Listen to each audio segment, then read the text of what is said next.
미가서 6장 6절에서 8절까지 말씀, 구약 성경 1296쪽입니다.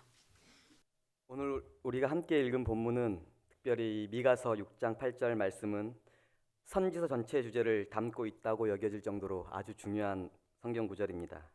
저도 신학교를 들어가서야 이 구절이 그렇게 중요한 구절이라고 알았을 뿐이지 사실 그전에는 선지서에 대해서 사실 그렇게 큰 관심이 없는 것이 사실입니다. 1977년 1월 미국의 지미 카터 대통령은 자신의 취임식에서 이 미가서 6장 8절의 본문에 손을 얹고 이 말씀을 읽었다고 합니다. 또한 오래전부터 미국 하원 도서관에도 이 말씀이 아예 벽에 새겨져 있다라고 합니다. 이렇게 유명한 대통령이 또 미국에도 이런 말씀이 벽에 새겨져 있어서 이 말씀이 중요한 것이 아니라 이 말씀이 그만큼 구약 전체에서 아니 성경 전체에서 매우 중요한 구절이기 때문에 이들이 자신의 정치, 신념과 또 나라를 이끌어가는 또 그런 포부를 가질 때에 이 말씀을 인용한 게 아닐까 싶습니다. 하나님이 그분의 백성들에게 요구하는 삶이 가장 잘 드러나 있기 때문입니다. 특별히 하나님의 백성의 공동체를 이끌어가는 당시의 지도자들을 신랄하게 비판했던 이 미가 선지자, 그렇기 때문에 이 비판을 겸허히 받고 나는 이러한 지도자가 되겠다라고 꿈꾸었던 사람들은 아마 이 본문을 사랑하고 이 본문을 통하여 나라와 민족을 다스리고자 했던 것 같습니다. 이스라엘을 향한 말할 수 없는 하나님의 신실하심, 반대로 하나님을 향한 이스라엘의 말할 수 없는 불성실함과 패역함, 이것이 미가서의 그 평행선, 아니 선지서와 구약 전체의 평행선이었습니다. 하나님은 끊임없이 그들을 향하여 신실했고 그들은 끊임없이 하나님을 향하여 패역한 모습을 보여주었습니다. 하나님은 한 번도 하나님이 사랑하는 이스라엘 백성들을 실망시키신 적이 없으십니다. 그동안 하나님께서는 항상 하나님의 택하신 그 이스라엘 백성들이 어떠한지 관심을 가지셨고 그들을 위해서 항상 낮이고 밤이고 그들을 위한 생각밖에 마치 없으신 것처럼 보일 정도로 성경 전체를 보시면 이스라엘을 향한 사랑이 가득합니다. 그들이 애굽의 노예로 있을 때에 모세를 통하여 친히 그들을 구원하셨고 그들에게 복을 주셔서 많은 은혜를 누리게 하셨고 또한 가나안에 들어와서도 풍요롭게 살 수 있도록 그들에게 은혜를 더하셨습니다. 또한 그들이 그러한 하나님을 더 깊이 알아갈 수 있도록 그들이 하나님 백성답게 살아갈 수 있도록 그들에게 말씀, 즉 율법을 주셨습니다. 또한 죄를 지었을 때 하나님께 나아갈 수 있도록 하나님께 용서를 구하며 다시금 하나님과 화목한 것이 너희들의 복임을 알 수 있도록 제사, 오늘날로 말하면 예배를 주셨습니다. 이 모든 것이 하나님께서 택하신 이스라엘 백성들에게 값없이 주신 축복이었습니다. 하나님의 전적인 은혜인 것이죠. 그러나 이스라엘 백성들은 이 은혜를 받은 백성들답게 하나님의 백성답게 살지 않았습니다. 하나님께서는 그들을 위해 항상 신실하게 행하셨지만 그들은 항상 불순종으로 그 신실함에 대답했습니다. 아니 오히려 이들은 하나님이 싫어하는 것만 골라서 했습니다. 그들은 하나님의 백성이면서도 우상을 섬기며 점을 치는 일도 마다하지 않았다라고 5장에서는 이야기하고 있습니다. 하나님과 사람을 속이는 일들을 밥 먹듯이 했고 또한 물건을 거래할 때에는 사람들을 속이는 일을 밥 먹듯이 했습니다. 이것이 6장에 나와 있습니다. 더욱이 부자들은 하나님이 자기 백성들을 위해서 모두를 위해서 주신 그 땅, 그 기업을 마치 자기의 것인 것처럼 여기고 또한 가난한 자들의 것을 빼앗고 그들을 괴롭히고 핍박했습니다. 이것이 3장에 자세하게 나와 있습니다. 그들은 마치 하나님이 없는 자들처럼 제멋대로 살았습니다.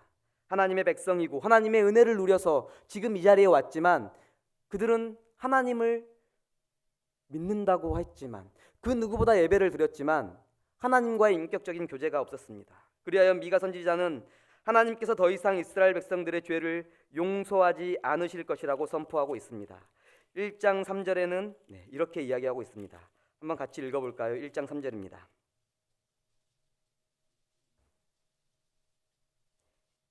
여호와께서 그의 처소에서 나오시고 강림하사 땅의 높은 곳을 밟으실 것이라.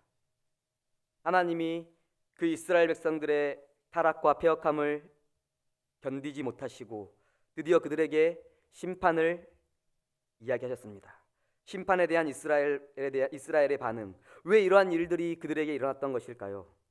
그들은 사실 아무리 잘못을 하고 죄를 지어도 자신들이 여전히 하나님을 예배하고 있고 제사를 잘 드리고 있다라고 생각을 했습니다.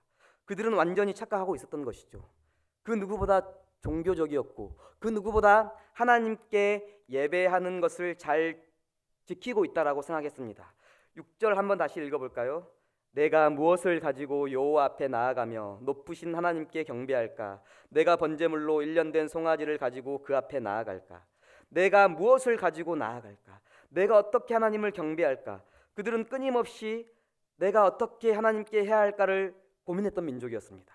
이스라엘 백성들은 자신들이 하나님의 백성이고 그렇기 때문에 제사를 열심히 드리고 있다라고 그 자체에 만족하고 있었습니다. 이스라엘 백성들은 한 번도 자신들이 하나님을 떠난 적이 없다고 생각했습니다. 심지어 하나님의 백성으로서 충분히 잘하고 있다라고 여기고 있는 것입니다. 7절에 보시면 여호와께서 천천의 순양이나 만만의 강물 같은 기름을 기뻐하실까? 또한 허물을 위하여 내 맏아들을 내 영혼의 죄로 말미암아 내 몸의 열매를 드릴까? 이스라엘에서 가장 귀했던 것이 바로 순양이고 순양 중에서도 가장 귀했던 것이 바로 그 기름이었습니다. 그 순양의 천천, 기름의 만만, 그런 것은 최고의 것을 하나님께 가지고 나아갔다라는 것입니다. 내가 무엇을 가지고 갈까 고민하면서 이스라엘 백성들은 갖가지 예물을 가지고 하나님께 나아갔습니다. 매일 죄를 짓고 하나님이 싫어하는 일을 골라 하면서도 예배를 드리는 일은 꼭 빼먹지 않았습니다. 심지어 그 제물이 남들을 속이고 빼앗은 소와 양과 염소라고 할지라도 하나님께만 예배하는 것이라면 그것은 특별히 중요하지 않았습니다. 하나님께 예배하는 그 자체가 그들에게는 중요했기 때문입니다. 하나님의 백성으로서 삶과 매일의 일상, 그들의 마음의 중심, 그들의 6일은 완전히 하나님과 상관없는 삶을 살았지만 그들은 마치 예배하는 데에는 특화된 자들처럼 보였습니다. 예배하면 마치 유대인이 손꼽을 정도로 그들은 그 누구보다 예배에 특화된 자들이었습니다. 그러나 동시에 이렇게 하나님을 예배하는 그들이 그 예배가 하나님 없이 자신들의 그 종교성으로 특화된 예배가 점점 그들에게 짐처럼 여겨지는 것은 당연했습니다. 그 예배를 매일매일 드릴수록 그 종교성은 강화되고 또 그 예배를 매일매일 드릴수록 그 종교성이 강화되지 않는 사람들은 오히려 그 예배가 짐처럼 여겨지는 것입니다. 세상의 방식대로 삶을 살아가고 있지, 하나님께 예배는 드려야겠지, 그들의 예배는 점점 껍데기만 남는 형식화가 되어버린다는 것입니다. 심지어 그들은 하나님을 원망하기까지 합니다. 3절 한번 읽어볼까요? 6장 3절. 이르시기를 내 백성아 내가 무엇을 내게 행하였으며 무슨 일로 너를 괴롭게 하였느냐 너는 내게 증언하라. 하나님이 그들을 괴롭게 했다라고 이야기하고 있습니다. 하나님이 그들에게 마치 무리한 부탁이나 지나친 강요를 하시는 분으로 생각하고 있습니다. 그러나 하나님은 자신이 한 번도 이스라엘에게 짐이 된 적이 없다라고 말씀하십니다. 아니 왜 이런 율법과 제사를 주셔서 우리를 이렇게 부담스럽게 할까? 참 힘들다. 그 은혜 알겠는데 그 은혜를 따라서 이 율법을 따라서 살아가는 것, 이 제사를 드리는 것 너무 힘들다라고 이야기하고 있습니다. 사실 하나님이 하나님의 백성들에게 예배를 주시고 말씀을 주신 것은 왜일까요? 그들이 기쁜 마음으로 하나님을 더 알아갈 수 있도록 율법을 주셨고 하나님을 더 사랑하며 감사함으로 하나님을 만나는 그 일을 예배의 자리를 통하여 허락하신 것이 예배인데 그들은 전혀 그것을 은혜로 받지 못하고 이 예배조차 하나님과의 관계를 유지하기 위한 마지막 수단으로 마지노선으로 억지로 드리고 있는 것입니다. 6일을 세상을 향해서 살아가고 있다면 이 하루를 하나님을 향한 무언가를 드리는 그 행위로 억지로 지금 그들은 예배하고 있는 것이죠. 그래서 그들에게 이 예배는 점차 무겁고 어렵고 힘든 일이 된 것입니다. 부담스럽게만 느껴지는 것입니다. 오늘도 또 제사 드리러 가야 되는구나. 오늘도 이 율법을 따라 사는 것이 저기 밖에 가나안 민족은 저렇게 자유로운데 저렇게 예배를 많이 드려도 저렇게 6일은 자기들 마음대로 사는데 우리도 그렇게 하면 좋겠는데 예배도 저렇게 다양한 방식으로 드릴 수 있는데 이렇게도 드리고 저렇게도 드리고 그들은 세상의 방식대로 살아가는 것들이 참 좋아 보였습니다. 이는 당시 이스라엘 백성들에게 있어서 이제 여호와의 신앙이 은혜가 아니라 형식적인 종교로 전락했다는 것을 알 수 있습니다. 신앙의 이 형식화는 결국 이스라엘 백성들에게 점차 짐으로 다가올 수밖에 없는 것이죠. 구원의 은혜로 시작된 그들의 신앙생활이 짐과 부담으로 느껴지는 것이 과연 이스라엘에게만 발견되는 것일까요? 뭐 성도 여러분이라고 말하지 않더라도 이것은 제 자신에게도 사실 있는 것입니다.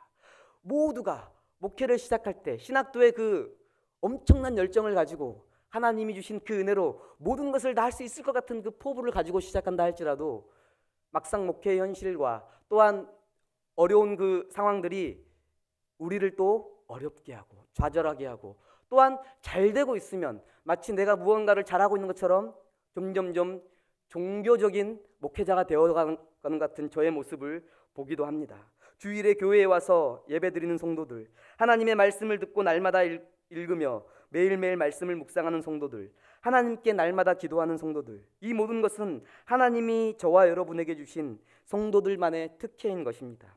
하나님이 사랑하셔서 아무 조건 없이 택하셨기 때문에 구원하신 저와 여러분에게 주신 말할 수 없는 축복인 것입니다.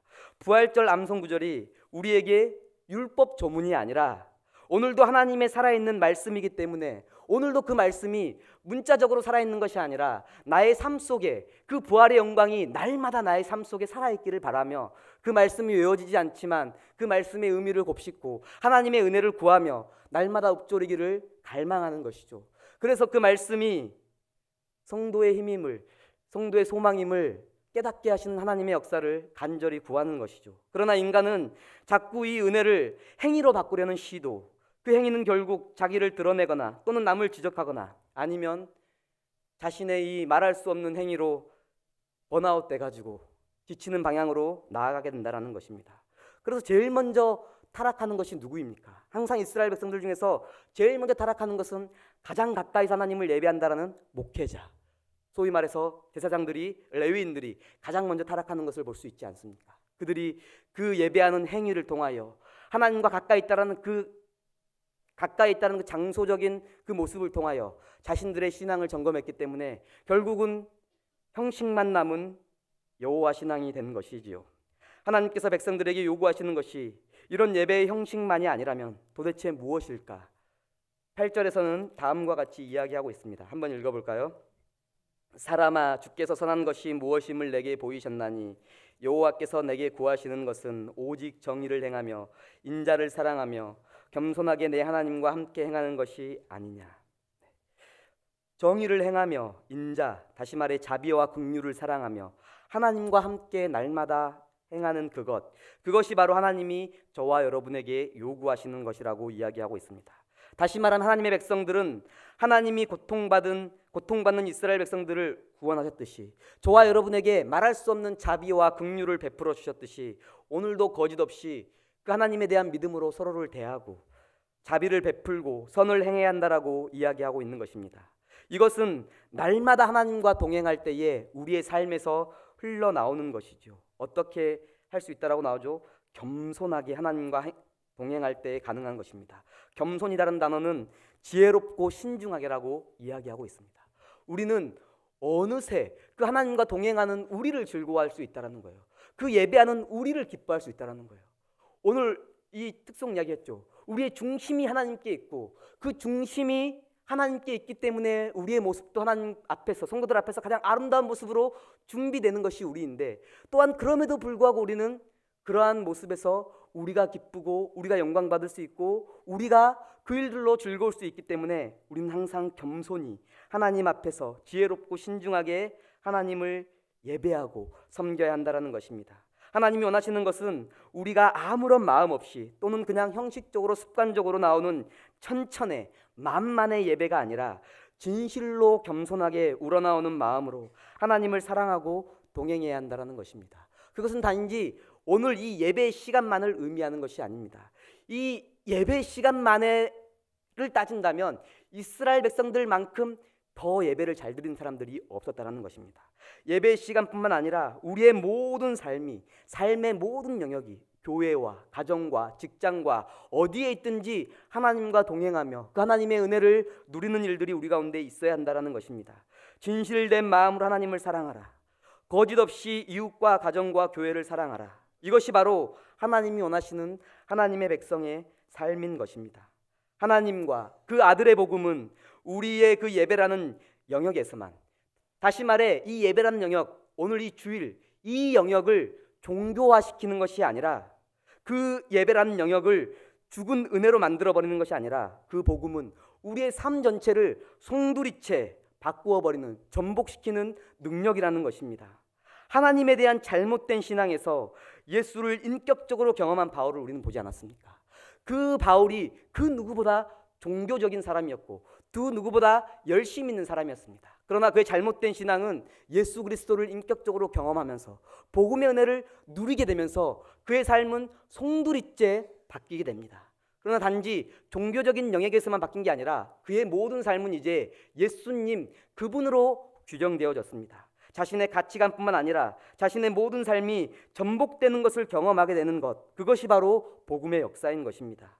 복음으로 우리의 삶 전체가 하나님께 대하여 살아있지 않다면 그것은 잘못된 것이죠. 성도를 살리는 복음의 은혜는 과거의 전유물이 아닙니다.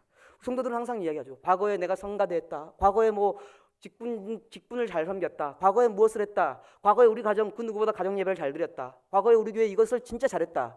그러나 현실은 그렇지 않다라는 것입니다.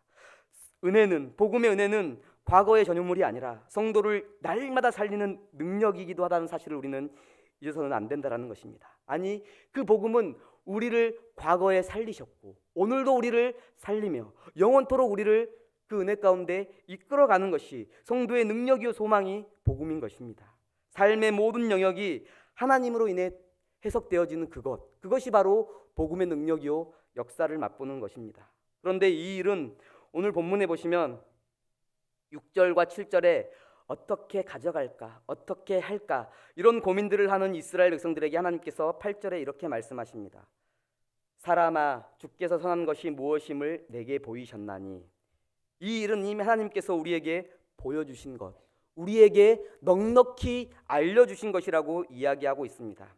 하나님이 이스라엘 백성, 곧 성도된 우리에게 이미 말할 수 없이 보여주시고 행해주신 것이라고 이야기하십니다. 이 사실이 바로 복음의 핵심이요 율법의 핵심인 것입니다. 우리에게 요구하시는 분이 아니라 그분은 우리에게 보이시는 분이라는 거예요. 우리에게 무언가를 요구한다? 무엇가 더 필요하겠습니까? 천천의 재물이 필요하겠습니까? 만만의 예배가 필요하겠습니까? 그분은 그 재물이 필요한 분이 아니고 그 기름이 필요한 분이 아니라는 것입니다. 그 하나님은 모든 것을 만드시고 창조하시고 우리를 누구보다 잘 아시는 분이시며 우리에게 그것을 요구하시는 것이 아니라 우리에게 그것을 주시는 분이요 보여주시는 분이십니다. 우리를 그렇게 만들어 가시는 분이라는 사실을 우리는 잊지 말아야 합니다. 하나님께서 자신의 전부를 통해 우리를 살려주셨기 때문에, 독생자 예수 그리스도를 통하여 우리를 건지셨기 때문에 온통 그는 우리에게 대한 관심밖에 없으십니다. 우리에 대한 관심을 날마다 보여주십니다. 말씀을 읽을 때에 우리는 그 말씀을 통하여 하나님이 우리에게 얼마나 관심이 깊으신지 알게 되는 것이죠. 그 부활절 암송구절을 통해서 그 부활의 영광이 단순히 예수님의 영광이 아니라 우리를 위한 말할 수 없는 영광이라는 것을 우리는 보게 되는 것이죠. 그래서 우리는 그 말씀을 읊조릴 때마다 왜 우리를 이렇게 말할 수 없이 사랑하시고, 왜 우리를 위하여 이해할 수 없이 그 십자가에 달리셨고, 왜 우리를 위하여 그 부활의 영광을 선포하셨는지 우리는 도무지 우리의 이성으로는 알 수 없지만, 그 알 수 없지만 하나님의 살아계심과 그 은혜 앞에 오늘도 겸손히 하나님과 함께 걷는 것이죠. 그래서 오늘 아침에 목사님이 이미 읽으셨는데 마태복음 저도 19장을 보았습니다. 똑같은 여기서도 보면 미가서에서도 어떻게 할까 이렇게 말했을 때 하나님께서 내가 이미 너에게 보여주었다라고 말했듯이 이 마태복음 19장 한번 볼까요? 우리도 아침에 봤지만 마태복음 19장입니다. 마태복음 19장 16절과 17절을 한번 읽어보겠습니다.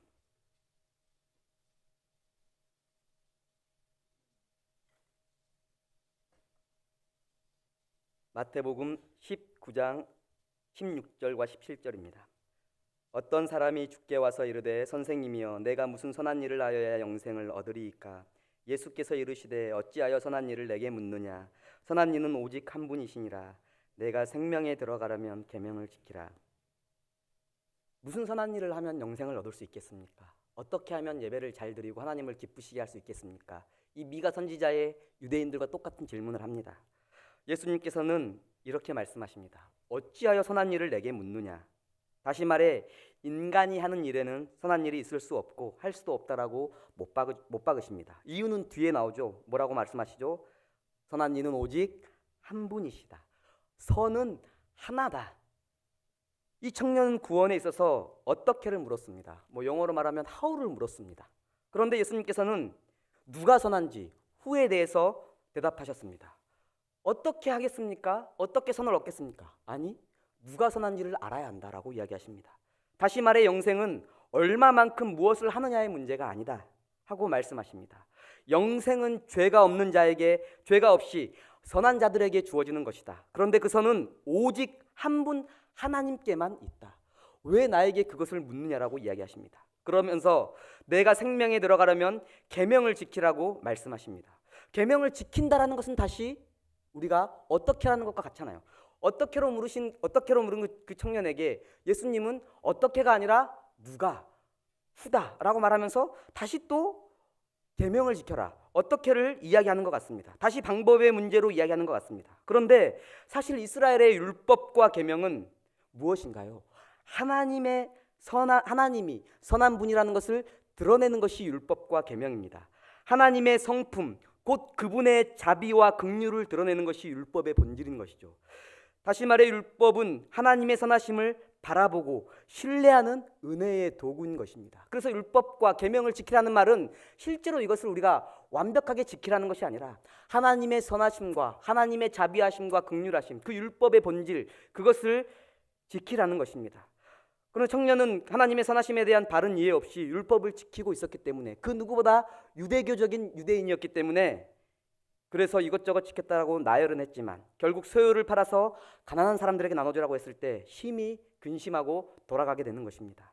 그리고 재밌는 사실은 이 16절에 보시면 이 사람을 어떤 사람이라고 소개하고 있습니다. 청년이라고 처음부터 소개하는 게 아니라 어떤 사람이라고 소개하고 있습니다. 그리고 이 어떤 사람인지를 뒤늦게 밝히고 있습니다. 20절에 보시면 청년이라고 말하면서 그 청년이라고 말을 하고 있습니다. 그 청년이 모든 계명을 다 지켰다라고, 모든 계명을 다 지켰다라고 말했을 때, 그리고 그가 가난한 자들을 돌보라고 예수님이 가난한 자들을 돌보라고 말씀하셨을 때에 그가 계명을 지킬 수 없다라고 하고 돌아갔을 때에 이 사람을 그 청년이라고 다시 지목하고 있습니다. 누구인지 밝히지 않고 어떤 사람으로 출발하면서 이 어떤 사람이 마치 우리 모두인 것처럼 이 마태는 우리에게 이야기하고 있습니다. 그러면서 이 마태가 쭉 이야기하면서 이 청년을 이야기하고 있습니다. 바로 그 청년이 이것을 지키지 못했다라고 이야기하고 있습니다. 구원은 어떤 사람이 어떤 방법으로 쟁취하는 것이 아니라 오직 선하신 한 분 하나님만을 붙잡는 것이라는 사실을 보여주고 있습니다. 그러나 그 청년은 바로 그 실수에, 그 잘못 때문에 빠진 것입니다. 그 선한 분의 성품이 드러난 계명을 아무도 지킬 수 없다라는 것은 너무나 자명한데 그것을 이 청년은 몰랐던 것입니다. 이 하우에 대한 질문은 제자들이 다시 뒤에 보시면 제자들이 뭐라고 질문을 하죠? 그렇다면 누가 영생을 얻을 수 있겠습니까? 라고 제자들이 뒤에 다시 한번 물어봅니다. 하우에 대한 질문은 다시 제자들에게 의해서 후라는 질문으로 답을 찾게 됩니다.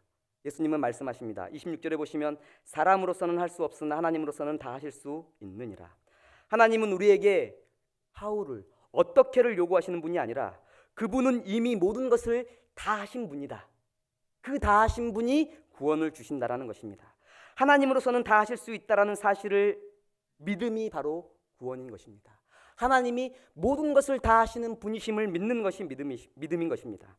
하나님의 다 하심을 믿지 못했기 때문에, 그 선한 분, 그분을 믿지 못했기 때문에 이 청년의 마음은 하나님과 재물로 분산이 되었고 결국 재물이 많았기에 근심하여 돌아간 것입니다. 이 청년의 때에 얼마나 재물이 귀했겠습니까? 그의 마음이 분산되는 것이 너무나 당연한 것일 수도 있죠. 하나님에 대한 확신, 하나님이 자신을 책임진다는 사실을 믿지 못했기 때문에, 하나님이 우리의 영생의 전부임을 믿지 못했기 때문에 그의 마음은 분산된 것입니다. 행복한 교회 성도 여러분, 이미 저와 여러분을 위해 다 해주신 그 하나님을 붙드는 것이 영생입니다. 또한 매일의 삶 속에서 택한 자들을 위해 다 하실 수 있는 그 하나님께로 겸손하게 나아가는 것이 예배입니다. 나아가 앞으로도 다 하실 수 있는 그 하나님을 기대하는 것이 성도의 본분이요 우리에게 요구하시는 의무인 것입니다. 여기 미가서의 오늘 타이틀은 이렇게 나와 있습니다. 하나님이 요구하시는 것. 하나님이 요구하시는 그것. 근데 이미 하나님이 다 하셨다. 그래서 우리는 그 하나님 안에서 그분을 즐거워하는 것이 성도의 영원히 해야 할 것이죠. 어떤 선교사가 이런 사역지에서 요한복음을 번역할 때 굉장히 곤란한 상황을 겪었다고 합니다. 한 부족의 언어로 이 믿음이란 단어를 어떻게 번역할까? 그 부족 국가의 믿음, 이들이 믿음이란 단어를 알까? 이들이 어떻게 이 믿음을 잘 이해할 수 있을까라고 한참 고심을 하다가 막 밤낮을 지새우고 있을 때에 이때 한 부족인이 선교사님의 초막으로 들어와 의자에 앉으면서 이런 말을 했다고 합니다. 선교사님, 저는 지금 이 의자 위에 저의 모든 무게를 두고 있습니다 라고 말했습니다. 그러자 선교사가 벌떡 일어나 기쁨으로 춤을 추며 믿음을 다음과 같이 번역을 합니다. 믿음이란 그리스도에게 당신의 모든 무게를 두는 것입니다. 주님이 자신의 전부를 주셨기 때문에 그 전부이신 주님께 자신의 전부를 기대는 그것을 믿음으로 이 선교사는 번역했다라고 합니다. 그래서 하나님께서는 이스라엘에게 다시 하나님이 주신 은혜를 기억하라고 말씀하고 계십니다.